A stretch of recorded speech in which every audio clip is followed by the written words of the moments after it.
रांची के फिल्मकार अनुज की डॉक्यूमेंट्री टर्टल स्टोरी को विदेश में अवार्ड मिला है। यूं तो हम अपने जीवन में कछुए को घर की धन संपत्ति समृद्धि का प्रतीक मानते हैं, लेकिन आज कछुए विलुप्त होते जा रहे हैं। इस ज्वलंत मुद्दे पर रांची शहर के युवा फिल्मकार और गॉस्नर कॉलेज के मासकॉम के जुड़े असिस्टेंट प्रोफेसर अनुज कुमार की बनाई गई डॉक्यूमेंट्री फिल्म टर्टल स्टोरी को बेस्ट डॉक्यूमेंट्री फिल्म का अवार्ड मिला है। इंस्टा पर, फेसबुक पर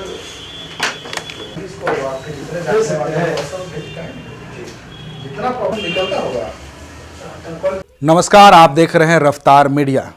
वैसे तो पौराणिक समय से ही हिंदू धर्म में कछुआ को काफ़ी शुभ माना जाता है और हम अपने घरों पे शोपीस के रूप में या फिर उन्हें धन समृद्धि या फिर सौभाग्य के लिए उन्हें रखते हैं अपने घरों में या फिर निजी दफ्तरों में भी अपने डेस्क में टेबल में रखते हैं।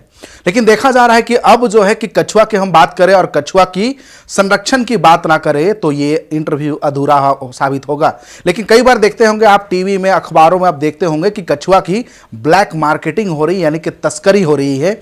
और इसी मुद्दे पर झारखंड के एक प्रोफेसर हैं डॉक्टर अनुज कुमार। अनुज जी से हम जुड़ेंगे और जानने की कोशिश करेंगे कि इन्होंने एक युवा होने के नाते इन्होंने बनाया है एक ज्वलंत मुद्दे पर टर्टल, यानी कि इनका डॉक्यूमेंट्री का नाम है टर्टल, यानी कछुआ पर इन्होंने एक अपना डॉक्यूमेंट्री फिल्म बनाया है। और इनका डॉक्यूमेंट्री को कई देशों में इनको सम्मानित भी इनका डॉक्यूमेंट्री को किया गया है। आइए हम डॉक्टर अनुज से ही जुड़ेंगे और जानने की कोशिश करेंगे। डॉक्टर अनुज जी, पहले तो स्वागत है हमारे रफ्तार मीडिया में। धन्यवाद आपका। रफ्तार दर्शकों को मेरा जोहार है। चलिए अनुज जी, ये बताइए कि सबसे पहले तो हमारे दर्शकों को आप अपने बारे में शॉर्ट में जरा परिचय दीजिए। आपकी पढ़ाई लिखाई कहाँ हुई, वर्तमान में अभी आप कहाँ कार्यरत हैं? मेरा नाम अनुज हुआ और मैं रांची का ही हूँ। पहाड़ी मंदिर में मेरा घर हुआ और यहाँ से रह कर के रांची से रह कर के मैंने पहले जेवियर से मासकॉम में अंडरग्रेड किया और वहाँ से करने के बाद मैं 2 साल बॉम्बे में काम कर रहा था। फिल्म इंडस्ट्री का एक मेकअप हो गया था कि मुझे फिल्म में लाइन में ही जाना है और ये बहुत अर्ली स्टेज में डिसीजन था। और वहाँ से उसके बाद फिर बॉम्बे में ही काम करते करते मेरा सत्यजीत रे film and television institute Kolkata में सिलेक्शन हो गया। मैं वहाँ का 8th बैच का एलुमनाई हूँ। तो एक बहुत ही जब मैं इंस्टीट्यूट में गया तो खुद का काम करना है, ये एक ध्येय आया कि नहीं, अपना खुद का काम करना है और फिल्म बनाना है, लोगों तक फिर अच्छे मैसेजों को देना है, अच्छे अच्छे मुद्दों पे फिल्म बनाना है। तो एक लार्ज मोटिव ये था कि अच्छा काम करूं। और उसके बाद मैंने फिल्म इंस्टीट्यूट में पढ़ते पढ़ते हम लोगों ने फिल्म बनाना चालू कर दिया और इंस्टीट्यूट से निकलते के साथ हम लोगों ने फिल्म का मैंने प्रोडक्शन हाउस खोला जिसका नाम है फुटप्रिंट्स इंडिया।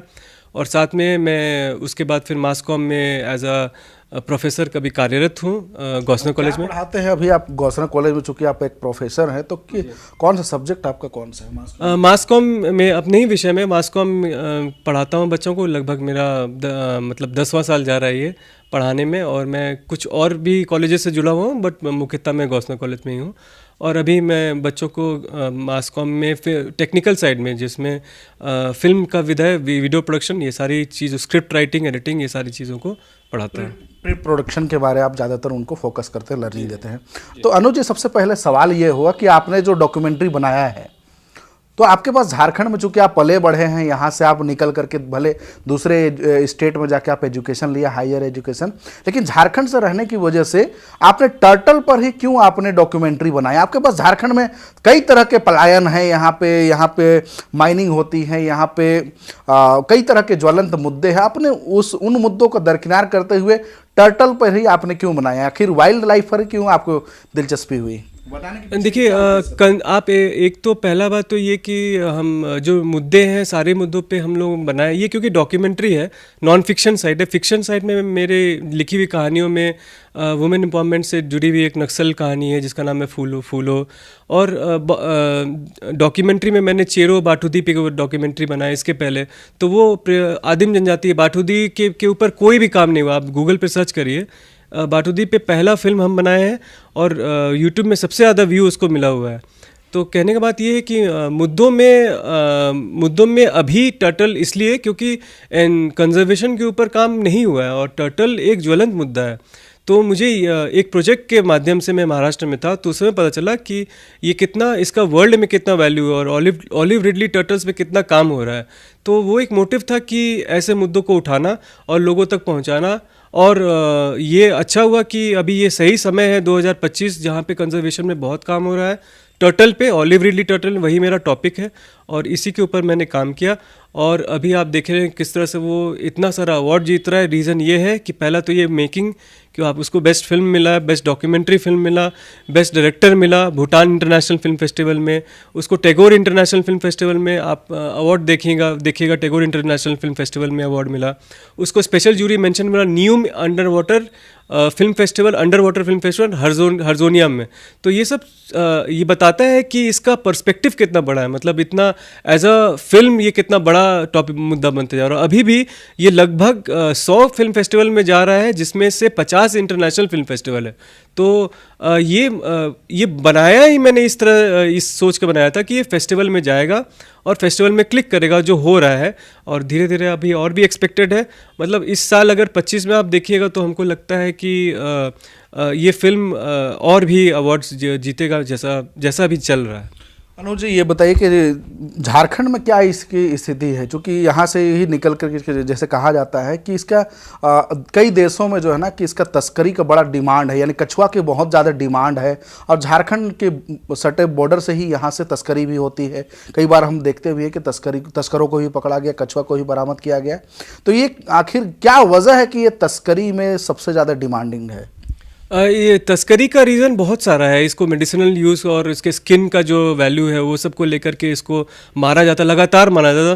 पहले जब हम लोग इंटरव्यूज़ कर रहे तो ग्रामीण बोल भी रहे थे कि किस तरह से वो लोग बचाते थे ये बोल करके कि विष्णु भगवान का अवतार है, इसको छोड़ दो, जो मारने आते थे उनसे। ये सब चीज़ है। तो टर्टल से जुड़ा हुआ बहुत सारा बात है और अब जब पूजनीय चीज़ है उसको मारा जा रहा है तो ज़रूर एक रीज़न होगा, और रीज़न ये है कि उसमें पैसा है और टर्टल के साथ बहुत सारी कहानियाँ जुड़ी हुई है। तो मेरा फिल्म भी यही दिखाता है कि टर्टल कंजर्वेशन में जिस तरह से मोहन और उसके गांव के लोग काम कर रहे हैं। अनुज जी की पूजनीय है, तो पूजनीय में तो और भी माने कि जीव जंतु है, जैसे एलिफेंट भी है, तो वो उनको भी हम गणेश के रूप में पूजते हैं, लेकिन उनके साथ में अत्याचार हो रही है, उनको भी जो है कि मारा जाता है और उनका भी जो दांत होता है वो भी ब्लैक मार्केटिंग की जा रही, तस्करी की जा रही। तो क्या कछुआ को आप लोग इसमें समाज को आप क्या मैसेज देना चाहते हैं कि इसको बचाना चाहिए, आम आदमी से भी, सरकार से भी? क्या कुछ अभी तक बनने के बाद क्या कुछ सरकार ने इस पर ध्यान दिया? अभी झारखंड में तो देखिए हम इस तरह से नहीं बोल सकते कि पॉलिसी मेकर्स में हम लोग नहीं हैं, बट हम एक फिल्म से जो हम लोग कर पाए वो ऑडियंसेस के रिस्पॉन्स से जो आया, जो विदेशों में स्क्रीनिंग हुई और इंडिया में भी जहाँ स्क्रीनिंग हुई, अवार्ड जहाँ मिला, वहाँ एक इम्पैक्ट बना है कि नहीं कि इस पर कंजर्वेशन करना चाहिए। और मेरा फिल्म भी का मोटिव भी यही है कि इसके कंजर्वेशन पे मुख्यतः ध्यान दे लोग, और लोग जाने कि नहीं एक ऐसा चीज़ है जिसको बचाना है। और कंजर्वेशन में आप देखिएगा झारखंड में तो मतलब ना के बराबर काम हुआ है। तो ये एक मैसेज सबके लिए है कि कंजर्वेशन के ऊपर लोग आगे आए, मेरे जैसे फिल्मकार आ गया है, पत्रकार आ गया है, जो लोग इस पे कर सकते हैं। इसको ज़्यादा समय तक इग्नोर नहीं किया, समाज से जुड़े हुए लोगों को आगे आना चाहिए। इससे ज़्यादा देर तक ये सब मुद्दों को आप इग्नोर नहीं कर सकते। चलिए अनुज जी, एक आखिरी सवाल ये रहेगा, क्योंकि आप झारखंड से रहने वाले हैं, झारखंड के रहने वाले हैं और एक युवा निर्देशक भी के रूप में आप जाने जाते हैं, तो अब तक झारखंड में देखा जाता है कि अमूमन बहुतायत संख्या में, यानी कि ज़्यादातर संख्या में आखिर डॉक्यूमेंट्री सोशल इशू पर या फिर ज्वलंत मुद्दों पर जो डॉक्यूमेंट्री मेकर्स हैं या फिर शॉर्ट फिल्म के जो मेकर्स हैं, झारखंड में शॉर्ट फिल्मों की कमी क्यों दिख रही है या फिर डॉक्यूमेंट्री क्यों नहीं बन पाती? वजह क्या है? इसका वजह बहुत सारा वजह है। पहला तो ये कि यहाँ पे लोगों को पे जागरूकता नहीं है डॉक्यूमेंट्री के प्रति, जबकि एक बहुत बड़ा माध्यम है। पूरे विश्व में आप देखिएगा कि इसमें पैसा है। पैसा मतलब आप इसको एक जॉब की तरह लोग करते, यहाँ ही नहीं पूरे विश्व में आप देखिएगा। और यहाँ पे जो लोग हैं, सरकार जागरूक नहीं है, डॉक्यूमेंट्री का फंड्स नहीं है, जो फंड से काम है बट वो डिवाइडेड है, वो दूसरे मत से करके दिया जाता है। मतलब फिल्म मेकिंग को एक प्रॉपर प्रोफेशन की तरह यहाँ पे नहीं माना जाता। ये बहुत बड़ा बात है। युवा जो इसलिए युवा यहाँ लौट भी, जैसे हम आपको बताया कि हम नेशनल इंस्टीट्यूट से पढ़ के यहाँ पे। अनुज जी, एक बहुत बड़ा बात आपने कह दी, क्या सरकार या फिर जो कॉरपोरेट कंपनियां हैं जो CSR के तहत जो फंडिंग करती है, तो क्या वो लोग भी इन्हें बस एक हॉबी की तरह, शौक की तरह इन्हें देख रही इस प्रोफेशन को, डॉक्यूमेंट्री या फिर शॉर्ट फिल्म या फिर फिल्म इंडस्ट्री को झारखंड की सरकार या फिर जो नीति नियम बनाने वाले जो हैं किंग मेकर, वो लोग इसे बस एक शौक की तरह देख रहे हैं? वजह क्या रहा कि 24 साल के झारखंड, चूंकि आज झारखंड बने हुए बिहार से अलग हुए तकरीबन 24 साल का एक युवा झारखंड है, उसके बावजूद ना तो यहाँ पे फिल्म इंडस्ट्री ग्रोथ कर रही है और ना ही डॉक्यूमेंट्री बनाने वाले की दुर्दशा सुधर रही है और ना ही उसके समाज की जो ज्वलंत मुद्दे पर बनाने वालों की संख्या भी नजरअंदाज है, यानी कि नदारद है। वजह क्या है कि क्या कॉर्पोरेट कंपनियों का भी मदद मिलता है? नहीं, आप देखिएगा कि पूरी तरह से नेग्लेक्टेड है ये सेक्टर जो है। आपको CSR फंड जितना भी है या CSR से रिलेटेड जितने डॉक्यूमेंट्रीज बन रही है, उसका मतलब कि वो नीति और एक निर्गत की तरह नहीं बन रही है। मतलब ज़रूरत है, बना देना, जल्दीबाजी में कर देना, जमा कर देना, यही सब चल रहा है यहाँ पे। तो आप इसको और अच्छी तरह से किया जाए।